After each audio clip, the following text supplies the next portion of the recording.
Senhor, pelo dom da vida. Te agradecemos também, Senhor, por mais um sábado estamos aqui, reunidos entre irmãos, para louvar e agradecer o Teu santo nome. Nesse momento, Senhor, te pedimos a unção do Teu Santo Espírito sobre cada um de nós, para que nos purifique, nos restaure, para que possamos entender e compreender a Tua palavra, que o Senhor nos dará neste dia. Abençoa, Senhor, o mensageiro dessa manhã, para que ele seja usado por Ti, Senhor. Te pedimos isso em nome de Jesus. Amém.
Bom dia.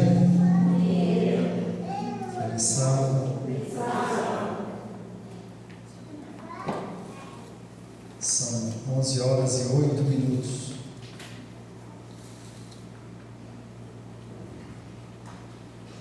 Eu devo terminar por volta de meio-dia. Tudo bem? Dá tudo certo? Vocês tomaram o remédio de pressão? Tomaram controle? Os diabéticos, né? Já controlaram o nível da glicose. Então a gente vai avançar. Eu fico muito feliz quando venho para a igreja, que eu vejo a heterogeneidade funcionando, né? Uma igreja heterogênea é uma igreja que tem as diversidades de faixa etárias. Isso é extraordinário. Amém. Amém? Então, nós temos aqui, eu não chamo de idoso, não posso nem falar de idoso, porque dá para dizer, rapaz, agora é que eu estou jovem, né? Aí, a idosa é jovem. Mas, veja, um dos grandes pensadores do Brasil, considero ele é um filósofo, né? Mas Cortella, ele diz o seguinte, que não tem como a gente dissociar um crescimento de uma empresa, de qualquer instituição, se não houver essa junção das faixas etárias, né? Das gerações, né? Então, a geração antiga com a geração nova, ela vai produzindo o fantástico movimento que a Bíblia chama de discipulado. Amém? E louvado seja Deus, porque essa igreja aqui, ela tem um quadro já bem bonito, bem lindo, né? De crianças, de desbravadores, né? Louvado seja Deus por isso. A propósito, Davi, eu ia perguntar pelas crianças, se tivesse subido depois que eu entrei no púlpito, né? Foi só coincidência, foram tomar água. Mas, meus queridos, eu não vim fazer vocês chorarem, porque as vias de fato da Bíblia, o termômetro não é chorômetro, o termômetro é cristianismo na veia. Amém? Então, não adianta a gente trazer brilhão para cá e emocionar vocês, fazer vocês chorarem e vocês se emocionarem com uma história que eu poderia contar aqui de uma transformação, de uma vida, de um milagre, e vocês chorarem e saem da igreja e no dia seguinte continua a mesma vida. Então, isso não é termômetro de cristianismo. Paulo diz que o nosso culto precisa ser racional. Amém? Então, um crente racional, ele não fala mais como menino, nem anda mais como menino. Ele não tem mais comportamento de menino, mas ele agora tem atitudes de um cristão que foi convertido e transformado pelo Evangelho eterno. Amém? Amém? As páginas bíblicas, elas estão repletas de assuntos, de profecias que endireitam as nossas veredas e nos dá o norte certo para seguirmos. Amém? Amém? Nessa manhã nós vamos falar um pouquinho a respeito do juízo de Deus. E quando a gente fala do juízo de Deus, a gente precisa apenas de forma introdutória dizer o seguinte: que o mundo, ele está vivendo como se nada fosse acontecer para eles, nem para a família.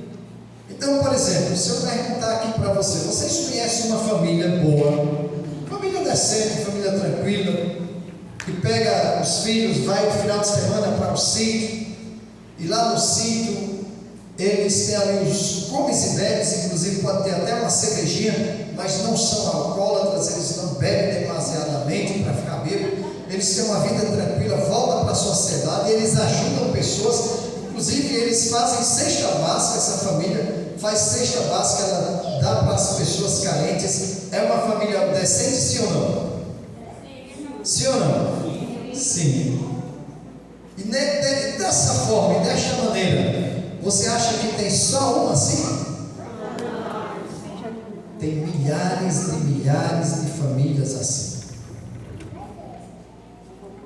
Ok? Então, por que eu estou dizendo isso? Porque se elas morrerem sem conhecer de fato a palavra de Deus, elas não vão ter culpa, irmãos. A culpa de sangue vai recair sobre aqueles que estão inseridos na vida destas famílias, destas pessoas. Amém ou misericórdia? Muito bem. Dito isso, eu preciso que vocês abram suas Bíblias no livro de Números.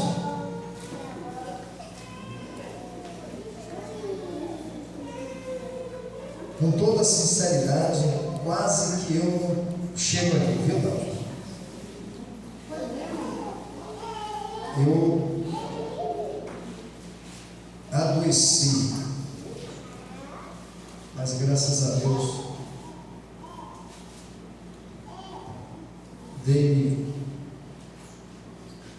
estou com uma melhora dessa manhã, mas passei a noite muito ruim. Mas eu acredito que vai dar para terminar o certo. Amém. Todos abriram. Não vem com desculpa. Não, mas eu não esqueci. Você esquece a Bíblia, você esqueceu metade da sua vida, ou talvez mais. E os jovens? Não tem ela física, mas tem um smartphone. Abre o smartphone. Todo mundo tem. Davi, vem cá, rapaz. Eu quero uma foto aqui com as espadas na mão. E aí, levanta a sua espada aí. Amém? Amém. Louvado seja Deus. Aí está certo. Foi ou não foi? Pronto. Muito bem.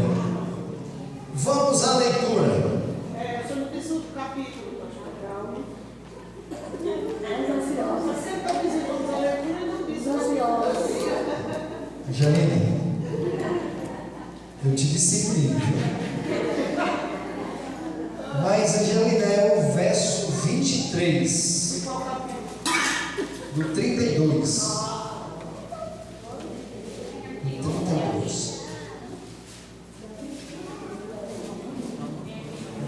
Achei aqui.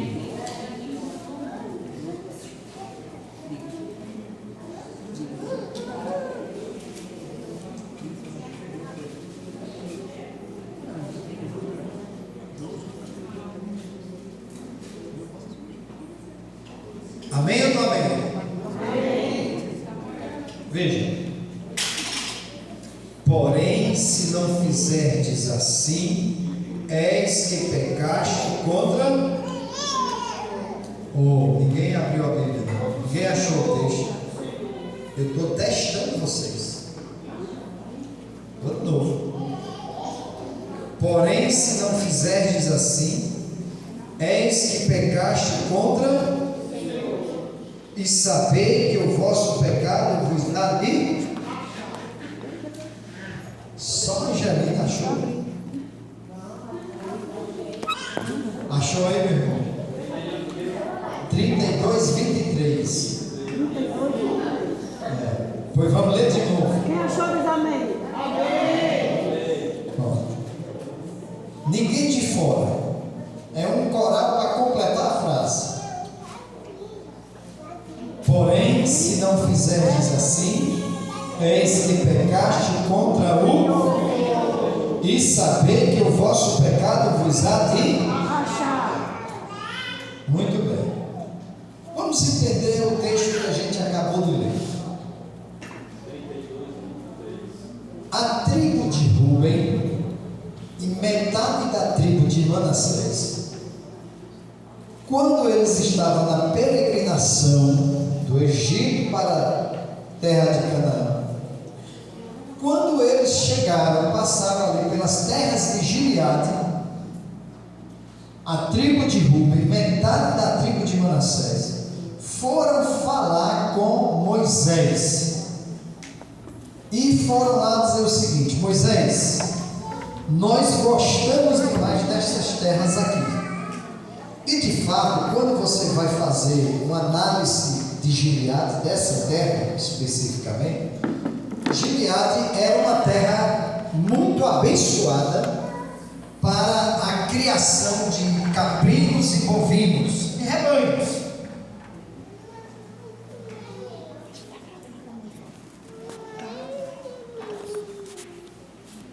Quem cochila, o cachimbo cai.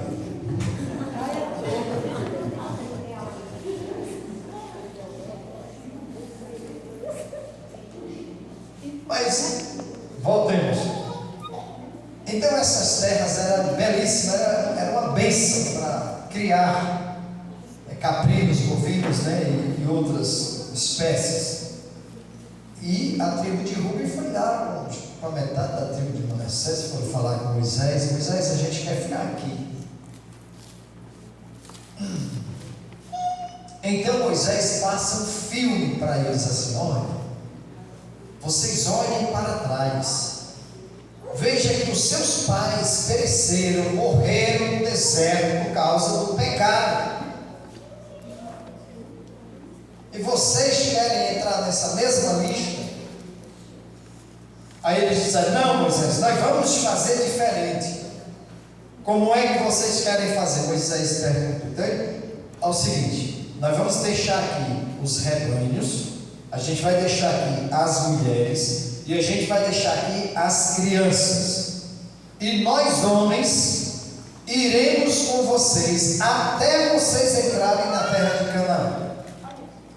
Quando vocês entrarem na terra de Canaã, a gente vai voltar e vamos habitar aqui nas terras de Gileade. E vamos cuidar da nossa família aqui. Por essa razão saiu esse verso que nós acabamos de ler. Aí Moisés advertência assim para eles: porém, se não fizerdes assim, eis que pecaste contra quem? Contra o Senhor. E sabei que o vosso pecado vos há de ser o quê? Achado. Então vejam, isso aqui eu considero como que uma espécie de aliança que Moisés estava fazendo com essas duas tribos. Quando a gente faz uma aliança com Deus, irmãos, nós não podemos quebrar. Mas eu estou falando nesse nível. Quando a gente entra para o nível da natureza do pecado, nós temos a graça. Então, onde abunda o pecado, superabundou a graça. E nós vimos isso muito fortemente na lição da escola sabatina. Sim ou não? Sim. Foi bem destrinchado aqui? Foi. Aí está certo. Mas vejam, irmãos queridos, eu vou contar uma história verídica aqui de um jornalista para ir organizando a nossa mente para entendermos o assunto dessa manhã. Um jornalista ali na América saiu para fazer uma reportagem. América do Norte. E quando ele chegou em determinada quadra, saindo de sua casa, ele encontrou um homem dando com a mão, pedindo uma carona. Ele bondosamente parou o carro. O homem abriu a porta, entrou. Não falou absolutamente nada. Entrou no carro e seguiu viagem.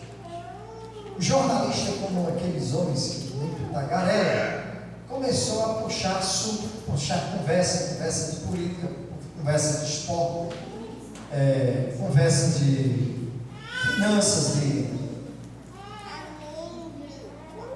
essas empresas financeiras, essas coisas, política, enfim. Mas aquele calor entrou calado e permaneceu calado.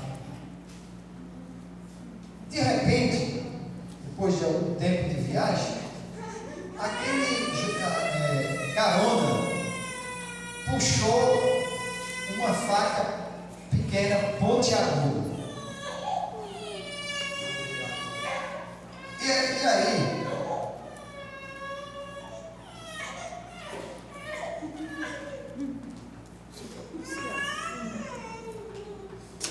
tudo certo, você vai para onde? Olha aqui na boca. Não fuja não.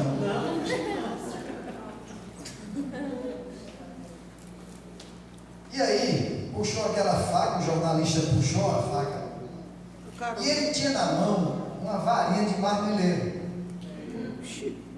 Não sei quantos de vocês conhecem essa árvore, mas essa árvore, eu, nas antigas, costumava raspar a sua casca, colocava para secar e transformava a casca em bucha de espingarda.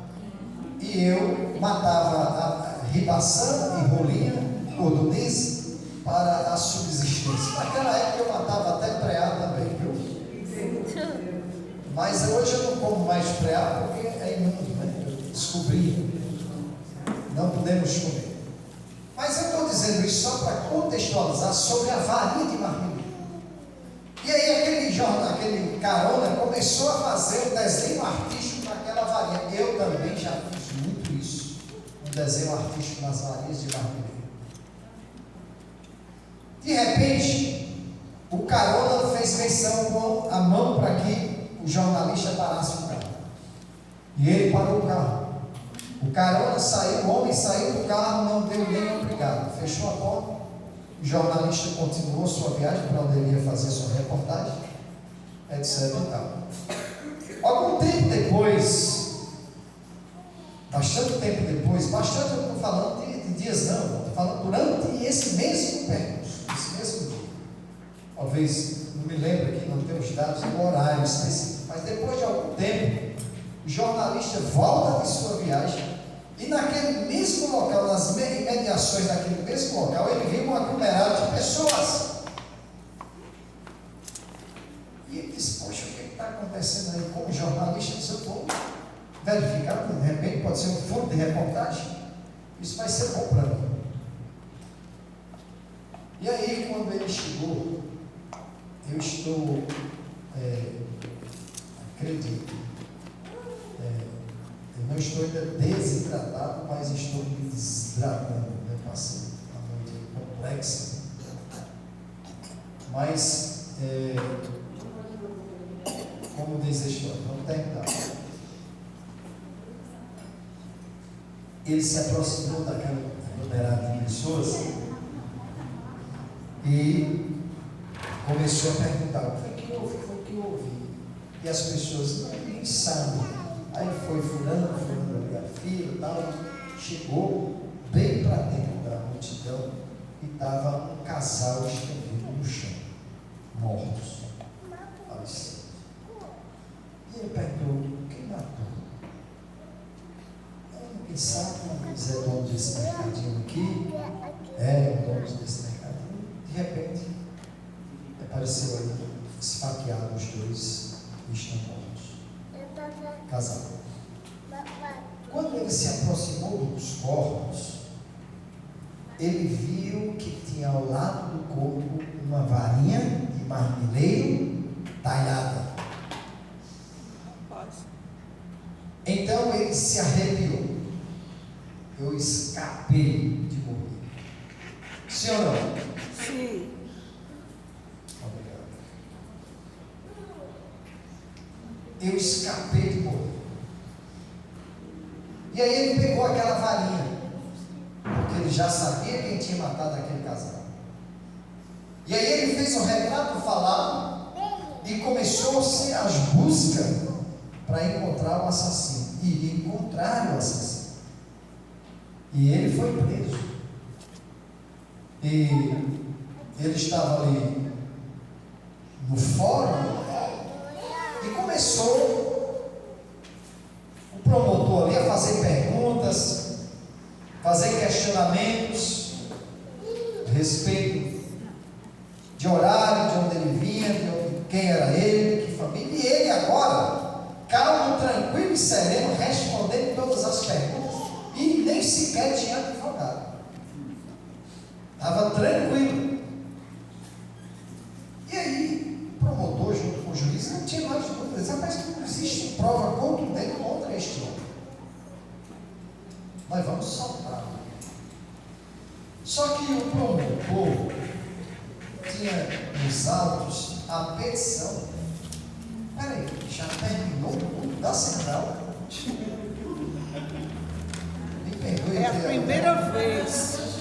Eu interrompi aqui, pelo amor de Deus, a mensagem, eu fiquei tão abismado que eu. E na central só termina de 12 Na horas. central, eu vi agora esse ponto.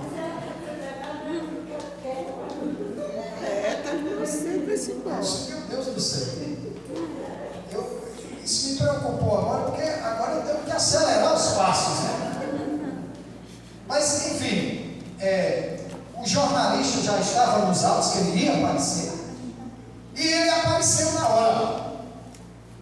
E aí ele trazia na mão o quê? A varinha de marmeleiro. E aí quando ele chegou lá na mesa do birô, colocou a varinha de marmeleiro na frente daquele homem que ele tinha dado carona. Não tinha mais como aquele homem se sair.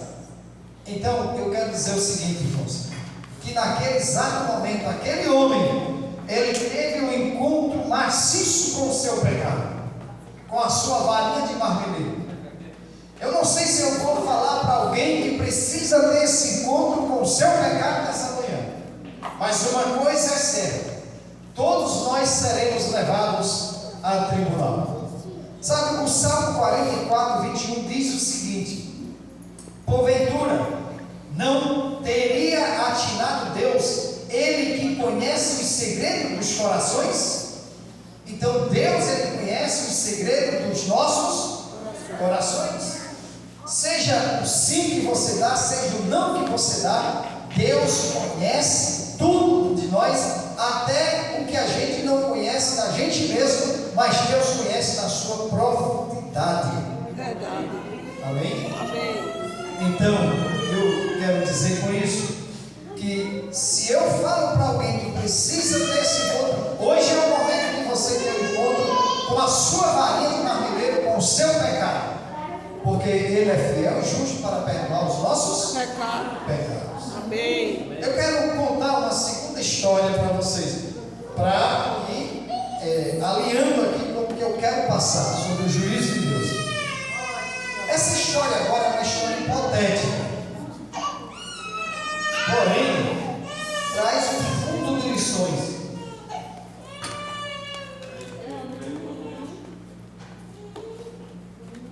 É o quê? Hipotética é uma história tipo parábola que ilustra uma situação para dar uma aplicação espiritual. Então, em outras palavras, é uma história que, digamos, eu inventei uma história aqui para dar uma lição. Não é que eu inventei a palavra inventar, não. Eu criei uma história para trazer uma lição. Isso. Ok? Deu para entender? Então, segura aí a história hipotética. Era um casal com duas filhas. Um casal com duas filhas. E eles começaram a conhecer a igreja adventista. E começaram a frequentar a igreja adventista.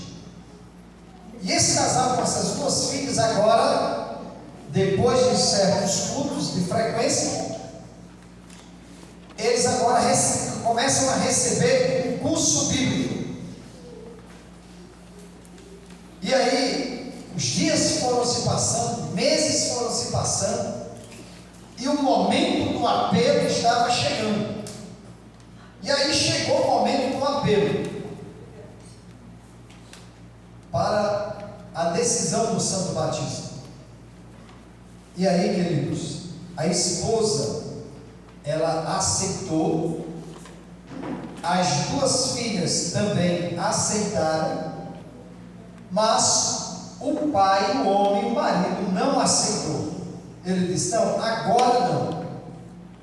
E as três foram batizadas, e ele continuou frequentando os cultos, participava de tudo, inclusive da escola sabatina. Ele respondia perfeitamente a lição. Enfim, irmãos, é interessante que no final de todo sábado, ele pegava o seu carro e ia para o outro lado da cidade, levava panfletos, distribuía, isso estou falando do homem, do pai, distribuía panfletos, até chegar no horário do pôr do sol para entregar o sábado e receber a semana. Aí ele, quando acontecia isso, o horário, ele entrava no carro e recebia a semana e entregava o sábado ao Senhor. E é assim que a gente deve fazer. Ele conhecia bem direitinho.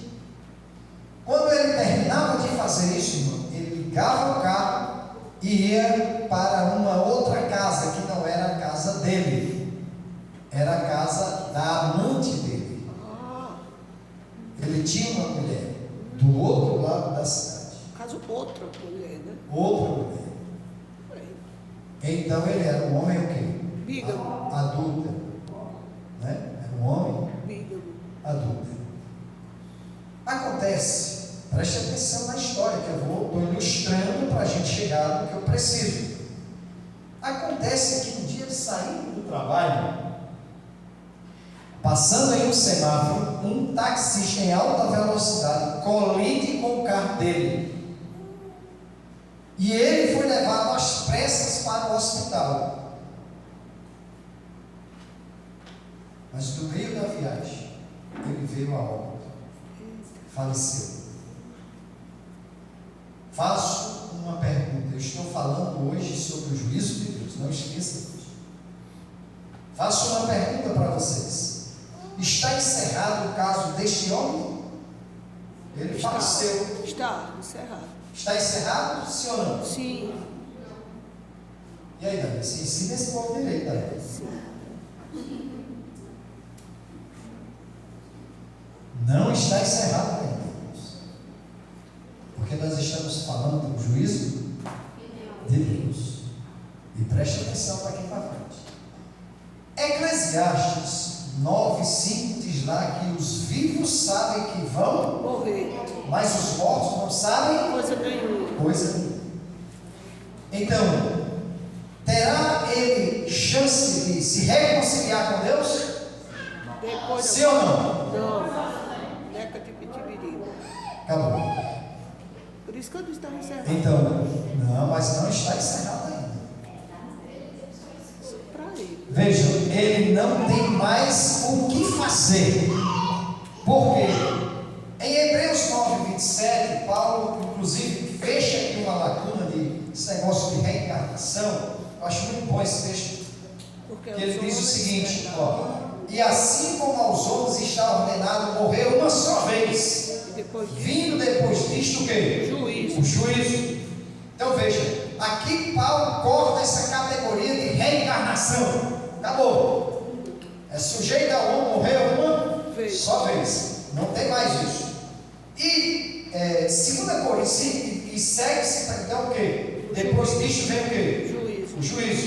E 2 Coríntios 5:10 diz Paulo o seguinte: porque importa que todos nós compareçamos perante o tribunal de Cristo, para que cada um receba segundo o bem ou o mal que tiver feito por intermédio de quem? Do corpo. Do corpo. Olha para mim aqui que eu quero falar uma coisa séria com vocês. Quando nós lemos 1 Coríntios capítulo 6, versículo 12 em diante, até o verso 20, Paulo ele vai trazer para nós o que a gente precisa fazer e ter consciência com o corpo. Veja que o juízo ele virá e nós receberemos a recompensa ou a condenação segundo o que nós fizemos ou deixamos de fazer com quem? Com o corpo. Com o corpo.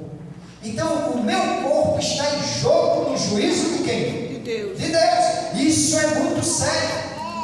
Então preste atenção aqui. Quais são os 5 sentidos da vida do corpo? Audição, olfato, tato, paladar e visão. Muito bem. Amém?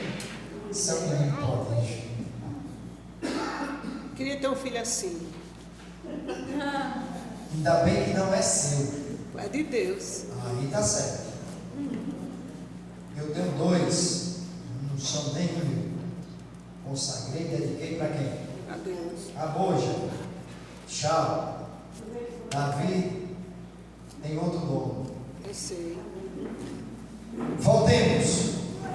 Então, os 5 sentidos do corpo, ele tem tudo que ver com o que, Davi? Com o juízo de Deus. Então é o que você come, é o que você vê, é o que você ouve, é o que você pega, é o que você fala. Tem tudo que ver com quem? Com o juízo de Deus. Mas como que vai ser esse processo?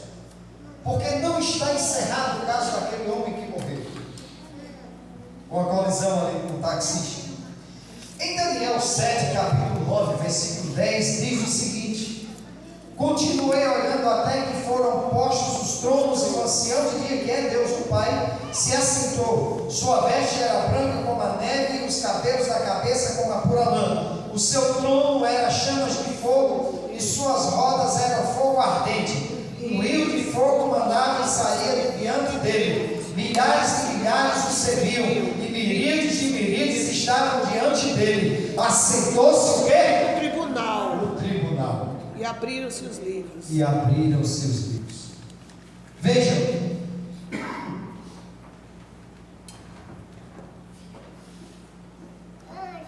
eu não vou baixar o nível, mas veja, um indivíduo chegou para mim e disse assim: pastor, como é que vai ser esse livro. Esse livro é de couro, é de papel, como é esse livro lá no céu, lá no santuário. Não rasgue as vestes do que eu vou falar aqui agora, tá bom? Tenha um controle. Eu gosto muito daquele filme O Homem de Ferro.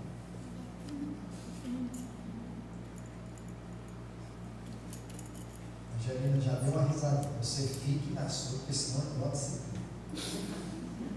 Eu ia perguntar se era o 1, o 2, o 3. Qual é que você gostava mais?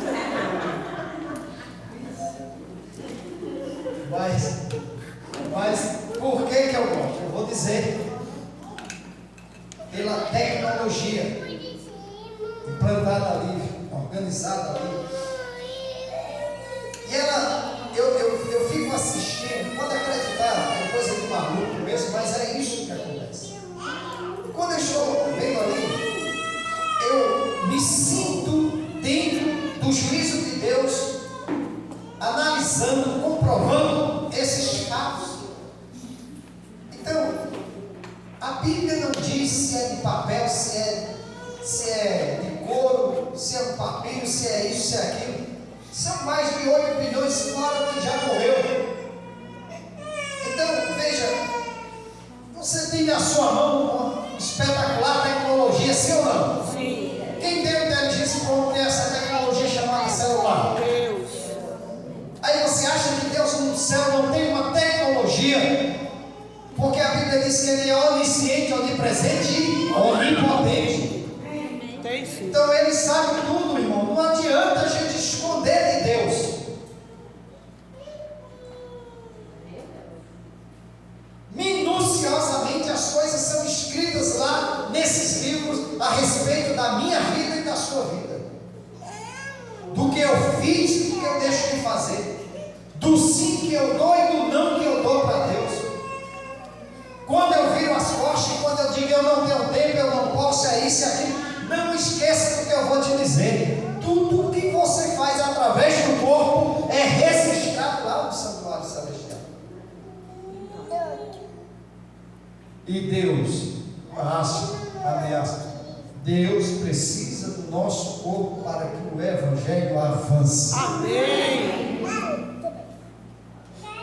Mas eu vou falar aqui de 4 livros, de 4 nomes. O primeiro livro está lá em Apocalipse, é o livro de quê? Da vida. Lá em Malaquias nós temos o livro do memorial. Livro memorial. Voltemos para Apocalipse, nós temos o livro da morte. E nós temos ainda um 4º livro que eu vou falar para vocês, que está em Testemunhos Seletos, página 500, segundo Testemunhos Seletos, página 518. Ellen White diz lá que ali está o livro que se chama O Contra-Correntes. E ela diz que nesse livro está registrados os pecados não confessados e não abandonados. Mas a minha pergunta continua. Está encerrado o caso daquele homem que morreu na colisão?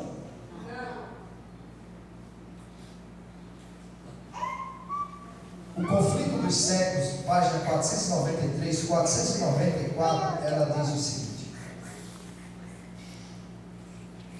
este juízo começou primeiro pelos mortos, devendo passar finalmente ao caso dos vivos.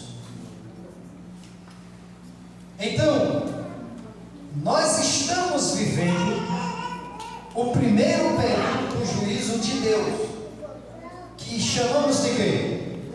Juízo investigativo. E Ellen White está dizendo que começou primeiro pelo caso dos mortos. E nós temos um registro bíblico que Caim foi o primeiro homem a morrer. Sim ou não? Abel. Ainda bem que teve salvação aqui, viu, não? A Angelina salvou a pátria aí. Porque eu falo de jeito que eu já peguei vários. Né? É verdade, pastor. Que verdade, rapaz. Você está igual a Assembleia, o cara está dando glória a Deus e o outro está. Desculpa, falei besteira. Siga aqui.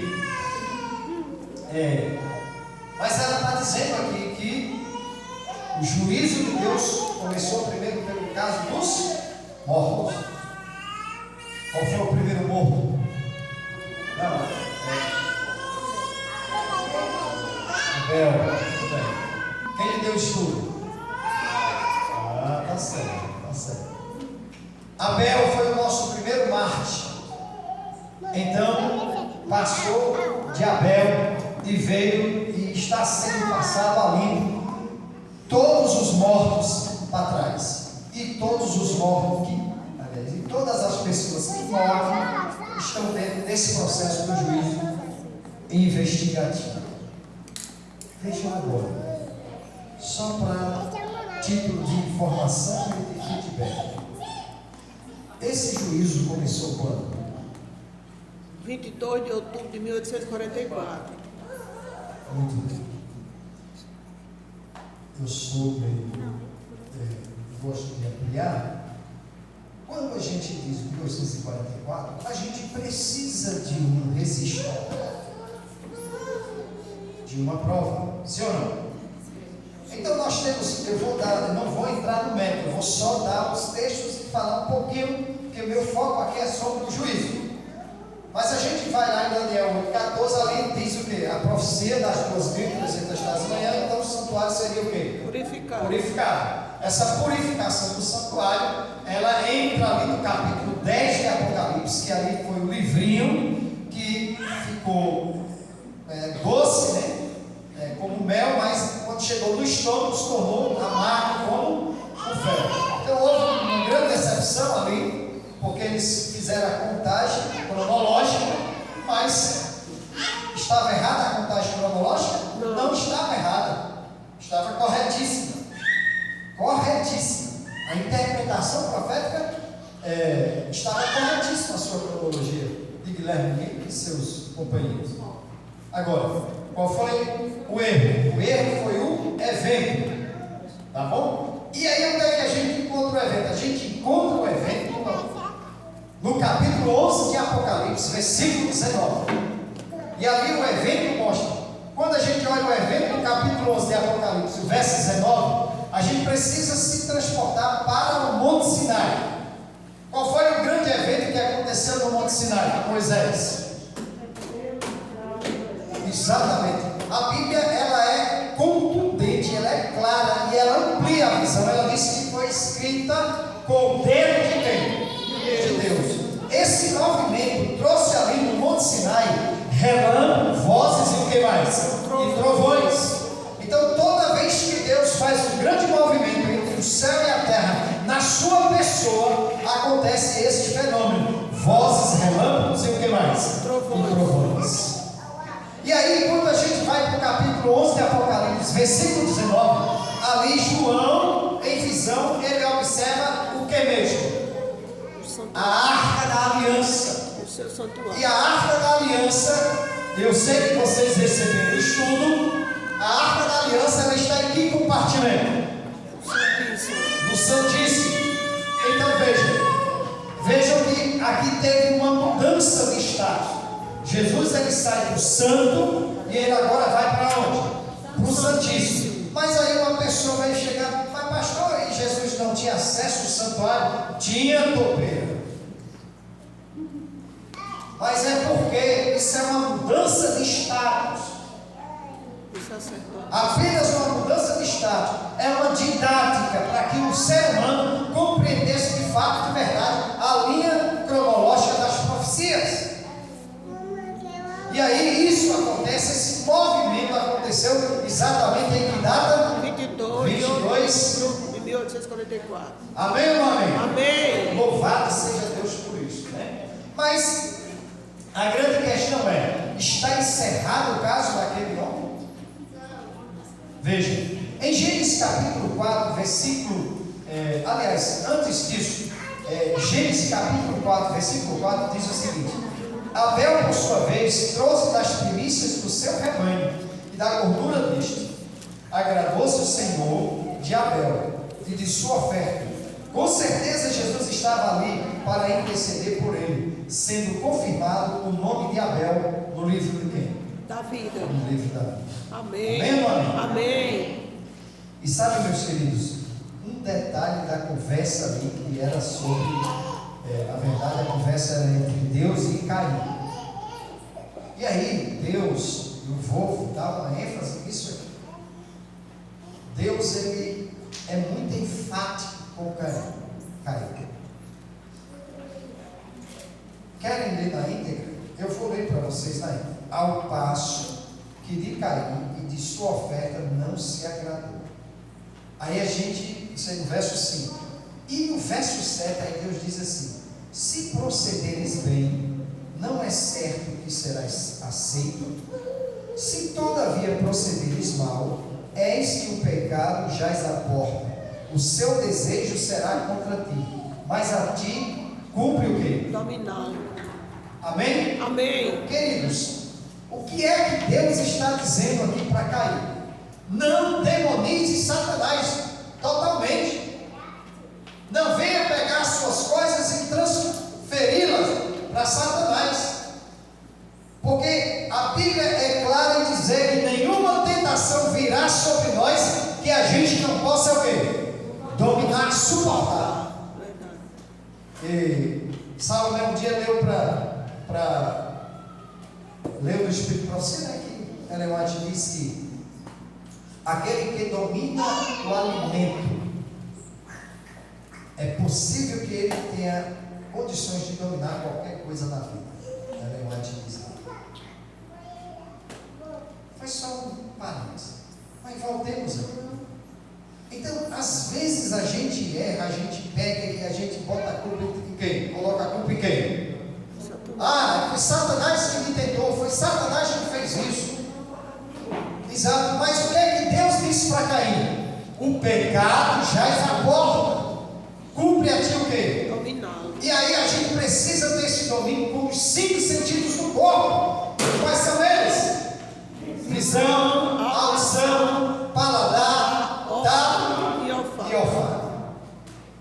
Então tenha cuidado com o corpo, porque está em jogo o julgamento, o seu julgamento no juízo de Deus. Bom, dessa forma vai se processando ali no céu, no tribunal. Aí nós chegamos então ao caso do morto. Eu falei de Caim ou de Abel. Mas aí vem o caso do homem que colidiu lá, que era um adúltero. Vai chegar o momento dele, chegou o momento dele lá no tribunal. E aí, Deus, ele não é o juiz, mas ele preside tudo. E aí Deus, o Pai, chega para Jesus e diz: meu filho, o que é que você fez por este homem, para ele mudar? Aí Jesus mostra as feridas nas mãos e diz: meu Pai, eu morri por ele. Eu morri por ele. Aí Jesus diz assim: eu ainda deixei o Consolador, o Espírito Santo, para ajudar ele. Aí Deus, o Pai, chega para o Espírito Santo e diz: meu querido Espírito Santo, o que é que você fez para que esse homem mudasse de vida?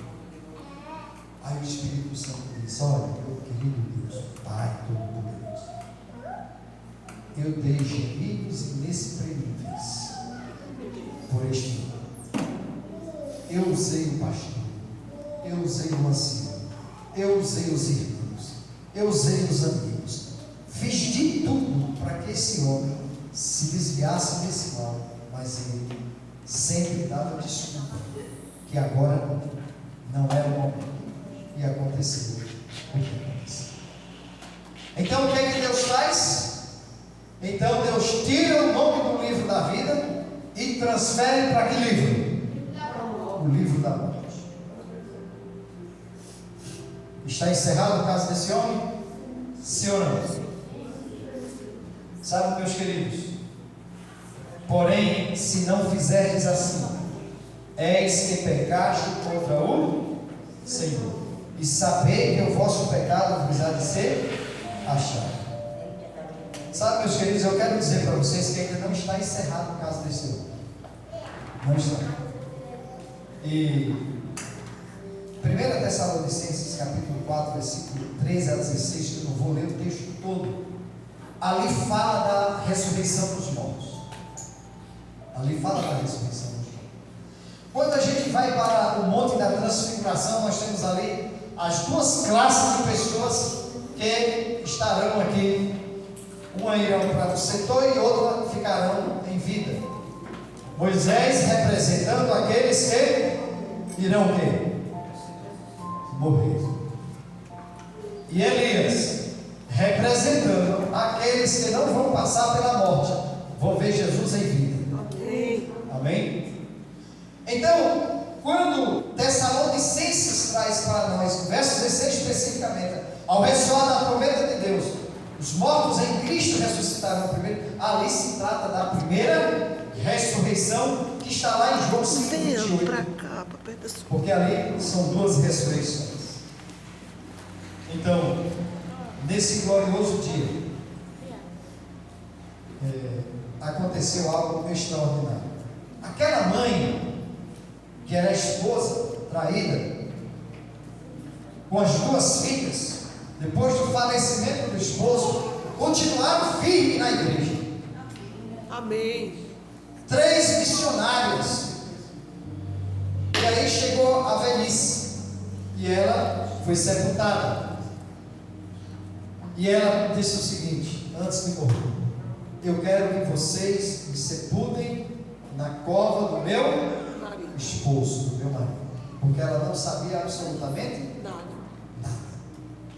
de nada. Sabe, irmãos, as duas filhas continuaram firmes. Amém. Mas chegou o momento, chegou o alarido das trombetas de Deus. Jesus então rompe o céu com milhares de anjos. Amém. Tocando trombetas. E os mortos em Cristo começam a sair das sepulturas. E aquelas duas filhas estavam ali unidas com o grupo dos que não morreram, o grupo dos vivos. E tanto ela quanto a mãe foram levadas para as nuvens do céu para se encontrar com Jesus. Amém. Amém? Aqui, nesse exato momento, começa-se o grande e extraordinário descanso milenar. Nós vamos passar a partir daí 1000 anos com Jesus nos céus.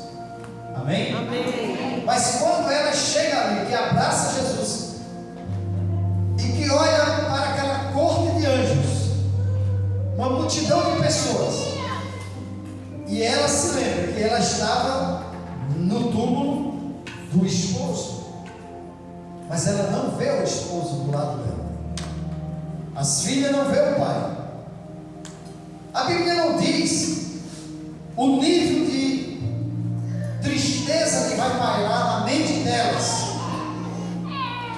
Mas o apóstolo Paulo diz que aonde abundou o pecado, superabundou A a graça. graça. Amém. Se há um resquício de tristeza ali naquele momento, por não vermos algum que a gente queria que estivesse lá, mas não vai estar, mas a graça de Deus vai abundar de tão tremenda forma que João declara lá no capítulo 21.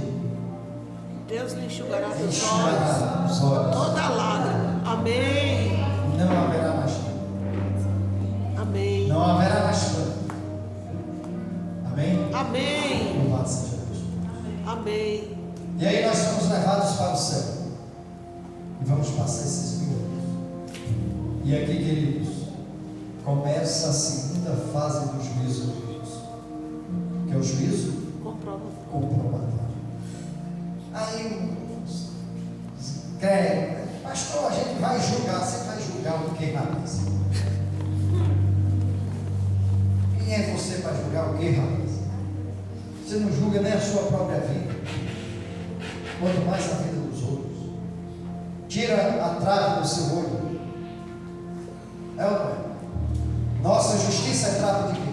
Imundícia. Acabou, irmãos. E o profeta ainda define o ser humano como menos do que nada. Mas Deus é tão misericordioso, tão bondoso, tão amoroso, que Ele vai nos dar essa oportunidade de comprovar lá no céu, com todos os registros do que foi feito, do que a gente fez, do que a gente deixou de fazer. Ele vai mostrar para aquela mãe, para aquelas duas filhas: está aqui, minhas queridas, porque Ele não está aqui. E elas compreendem, porque elas estão agora dentro de um outro nível de perfeição. Nós estaremos dentro de um outro nível de perfeição. Amém. Nós não seremos mais mortais. Amém. E aí, meu querido, está encerrado o caso deste homem? Só depois do 1000 anos. No final do 1000 anos. Este homem está lá na sepultura, segundo João 5, 29, esperando a segunda Ressurreição. a ressurreição do juízo, da condenação. Sabe, irmãos, quando a gente avalia isso aqui, a segunda ressurreição, você pode colocar na conta, os grandes generais bárbaros, os grandes exércitos maléficos. Sabe, irmãos, você imagina, eu não sei se eu digo isso, posso até estar dizendo besteira, mas um cara como Nero, por exemplo, que abriu a mãe para saber de onde ele estava saindo, que ateava fogo nos cristãos, espetava estacas ali nas praças públicas, colocava piche, tocava fogo para clarear a praça. Esses homens serão ressuscitados, Gog e Magog, de uma extremidade a outra extremidade dessa terra. E eles vão se unir. Eles vão se unir para a grande peleja final. E Satanás, com a sua corte de anjos maus, vão se unir com eles. Termina-se os 1000 anos. E aí, a nova Jerusalém Desce. vai descer do céu. Amém. Ellen White diz que não é uma afirmação, mas há uma compreensão de que o Monte das Oliveiras ele vai ser uma planície. E há uma compreensão pelos grandes estudiosos que a Nova Jerusalém vai ser estabelecida no Monte das Oliveiras. Amém. Amém? Quando isso acontecer, irmãos, então vai ter vozes, relâmpagos e o quê? Trovões. Não esqueça desses fenômenos. E haverá a segunda ressurreição. Acontece que aquele homem, aquele pai, aquele homem adulto, ele estava ali. E ele sai da sepultura. Mas ele olha para o céu, sabe? E ele não vê a presença de quem? De Cristo. Porque Cristo está dentro de onde? Da Nova Jerusalém, com todos os santos salvos. Amém. E ele olha e contempla e percebe, porque ele conhecia o assunto, que o culpado dele estar naquela situação foi ele mesmo. Era ele mesmo. Então Deus, ele é amor, mas ele é Justiça. justiça. Louvado seja Deus. Amém. Porque no capítulo 14 de Apocalipse, no versículo 10, ele diz: serão destruídos com fogo e enxofre na presença dos santos anjos e do Cordeiro de Deus. A minha pergunta dessa manhã: quantos de vocês querem estar na primeira ressurreição? Amém. Então cuide, porque Deus trouxe nessa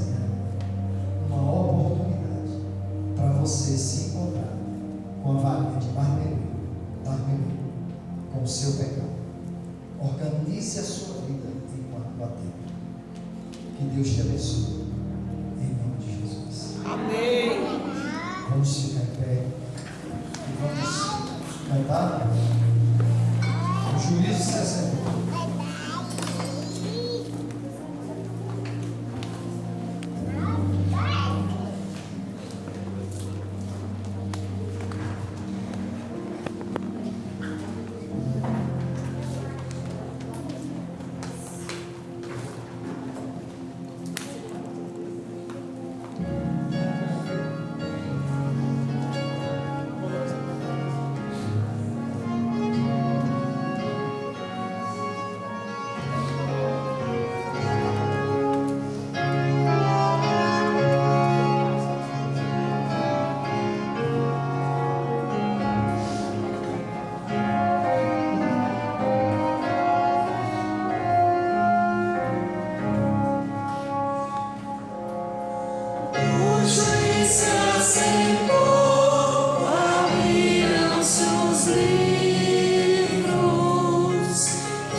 Oremos. Pai eterno, nós estamos, Senhor, na primeira fase desse grande movimento de julgamento da raça humana. Verdade. Tudo de nós, Senhor, é registrado. Verdade. Nós queremos, Pai, lhe pedir uma bênção nessa manhã. Nós já tomamos a decisão. Nós queremos estar na primeira ressurreição. Amém. Mas para isso, Senhor, precisamos cuidar melhor do corpo, que não é mais nosso. Como diz o teu apóstolo Paulo, foi comprado por preço. Verdade. E nós, Pai, pedimos a tua ajuda para cuidar melhor do corpo, dos sentidos do corpo, e que todo o nosso corpo venha te glorificar. Amém. Nos ajude, Senhor. Nós nos entregamos em tuas mãos, em nome de Jesus. Amém. Valeu, Deus abençoe. Estaremos aí, eu, Felipe e Davi, na porta para nos despedirmos de vocês. Perdão pelo atraso, eu disse que ia terminar meu dia, mas passou-se aí 12 minutos.